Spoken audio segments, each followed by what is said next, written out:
Главният герой на днешния епизод на Изоставената България е ето този санаториум. Преди да се разходим из коридорите на някогашното болнично заведение, ще ви разкажа някои любопитни факти за термалните минерални води и балнеолечението, както и мястото на България върху световната карта на това подземно богатство.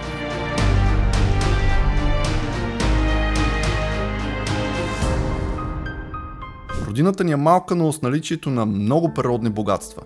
България е втора в Европа по наличието на термални минерални води и се нарежда веднага след Исландия. Разработените находища в страната са над 700, а минералните извори над 1600. За жалост от тях се използват едва 30%. Те са различни по свойства, температура и химичен състав. Повечето извори се намират в Южна България, но има и значителна част в Северна. Лечебните свойства на водите, топли, горещи и студени, са категорично доказани. Високата температура на минералните ни води е белег за дълбочинния им произход. Защитеността им от повърхностни влияния и формирането им при специфични условия определят лечебните им свойства. Голямото разнообразие на минерални води в България дава възможност те да бъдат използвани за различни по вид цели и дейности, като лечение и профилактика, отопление на сгради, оранжерии за зеленчукопроизводство и дори за генерирането на електричество. Термалните ни води са богати на микроелементи като желязо, йод, бром, арсен и още куп други. А лечебните газове, които се срещат най-често, са въглероден двуокис, сероводород и радон. Болестите и състоянията, които лекуват, са в изключително широк диапазон. От сърдечно-съдови заболявания, смущение на нервната система, нарушение на обмяната на веществата, до опорно-двигателния апарат, кожни и чревни заболявания и още много други. Съществуват интересни данни, че още траките, а след това и римляните са открили лечебната сила на геотермалните води. Те са я използвали като са строили градовете си близо до вълшебната вода. Балнеотерапията се развива през средновековието по време на Първото и Второто българско царство. Докато сред тогавашните западни народи тя е търпяла падък, тук по нашите земи процъфтявала. Важна характеристика за нашите води е, че 70% от тях са слабо минерализирани, т.е. съдържанието на минерали в тях е по-малко от 1000 микрограма на литър. Затова те могат да се пият дълго време, без да представляват риск за здравето на човека. Макар самият термин балнеолечение да произлиза от латинската дума балнеум, което означава баня и къпане, този вид терапия предполага и друг вид употреба на минералните води, като допълнителни процедури със специална као, пясък, арома масла, масажи и други. Балнеологичните курорти в България са 65, голяма част от тях са в планината – Банкя, Вършец, Велинград, Девин и още други. Като това са само част от местата, където има заведения, предлагащи лечения или туризъм, базирани на използването на минерални води. Със съжаление трябва да кажа, че възможностите на здравния туризъм и по-конкретно балнеолечението у нас остават неизползваеми. Страната ни има потенциал да се превърне в спа и балнеологичен център, ако не в световен, то в европейски мащаб със сигурност. Както много други сфери обаче, липсва държавна политика, целенасочена реклама и стратегия. И не само това, големите балнеологични курорти от близкото минало днес просто не работят. Обществото ни обаче е свикнало с това положение. Всички нехаем и сякаш умишлено потискаме миналото и настоящето величие на България. Благодарение именно на тези ресурси, страната ни е все по-предпочитана балнео и спа дестинация, а силата на минералната вода е добре позната с лечебното и възстановяващо въздействие върху тялото и духа на човека. Специално за членовете на канала вече има отделно видео, в което разглеждаме цялата сграда обстойно. Ставайки член на канала, получавате достъп до това, както и до някои от архивните и личните ми клипове. Освен това, първи ще научавате за предстоящи видеа, ще може да видите кадри от тях преди всички други, както и кога точно ще бъдат публикувани. Сега, нека заедно да се разходим и с останките на някогашния санаториум за лекуване на хора с психични проблеми.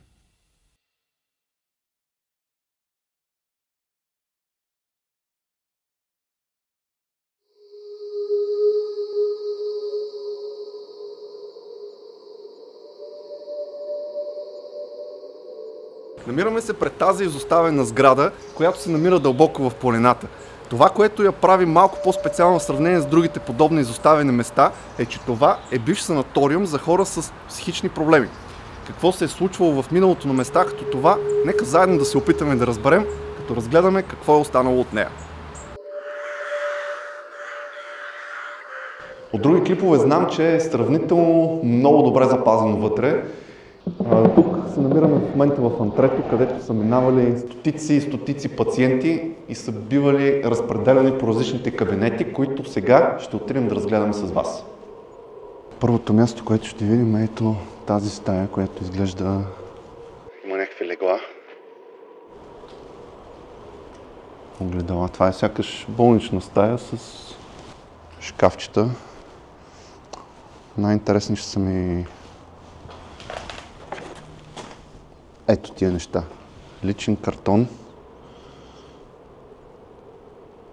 Психологично отделение.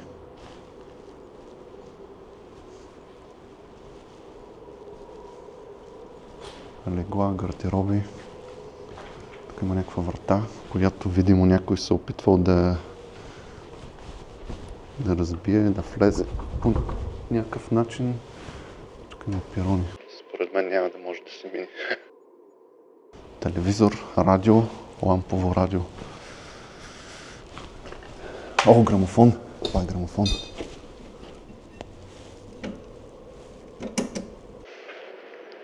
Добре.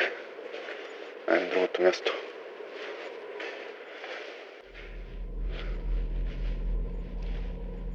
Леле, мале. Тук има душове.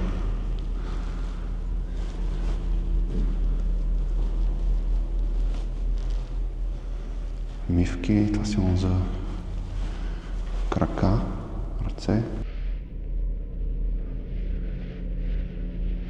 Големи масивни радиатори. Топла минерална вода. Тук определено е било много топличко и приятно. Не е като сега. Вода, може би, малко над кръста. Тук са сядали.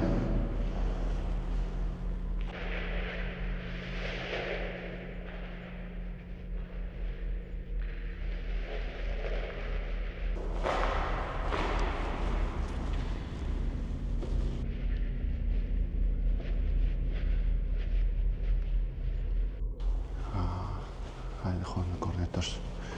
Подозирам там ще са... Нагоре мисля, че ще са по-интересните неща.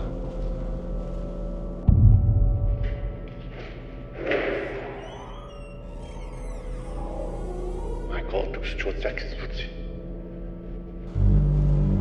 Охо. Тук още с влизането се откриват. Охо, това е. Ето го.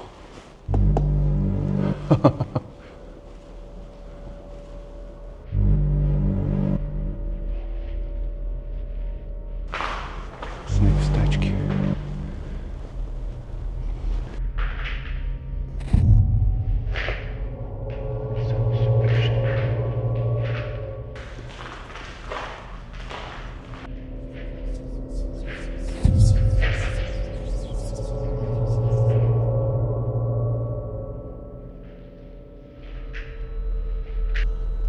Да огледаме сега и психотерапевтичното отделение.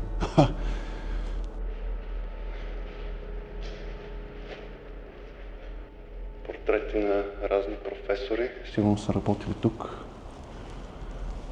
1880. Ох, майко. Това изглежда извъртеното помещение за момента.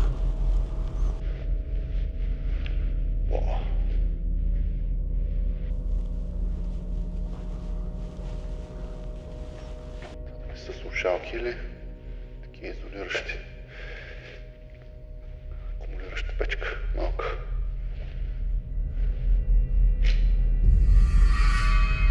Ленти и слушалки навсякъде в тази стая.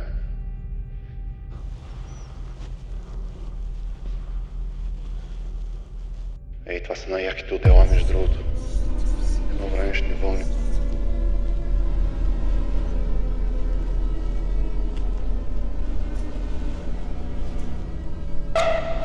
Престилки. Чисто нови престилки. Гледай какво става.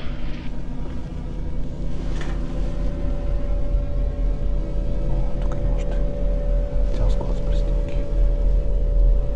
Yes. За него се влиза малко друга, тук е затворено или залостено с шкаф.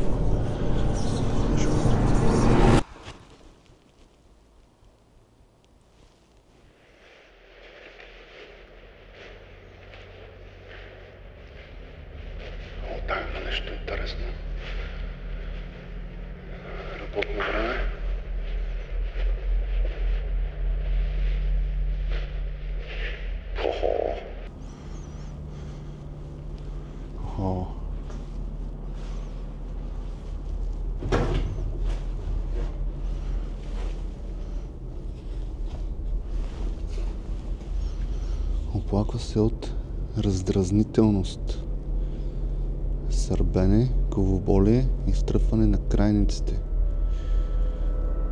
Виолета на 53 години.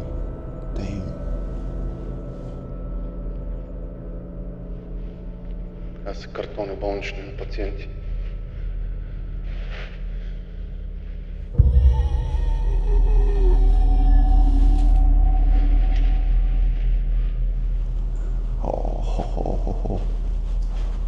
Я.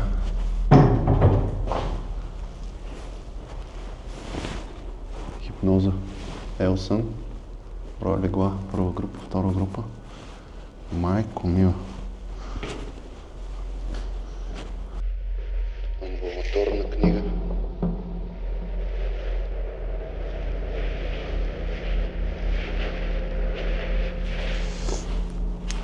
Септември. Хипноза. Октомври.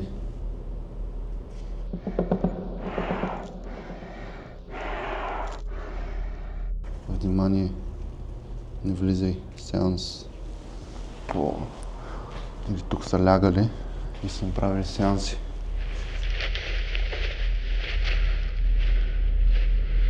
Тук ще видим нещо като наставено помещение. Тук е цяло друго отделение, две отделения. И тук трябва да е... тук е рентгена. Тук следват с рентгена. Малко по-надолу в коридора. Някакви кабинети, тераска.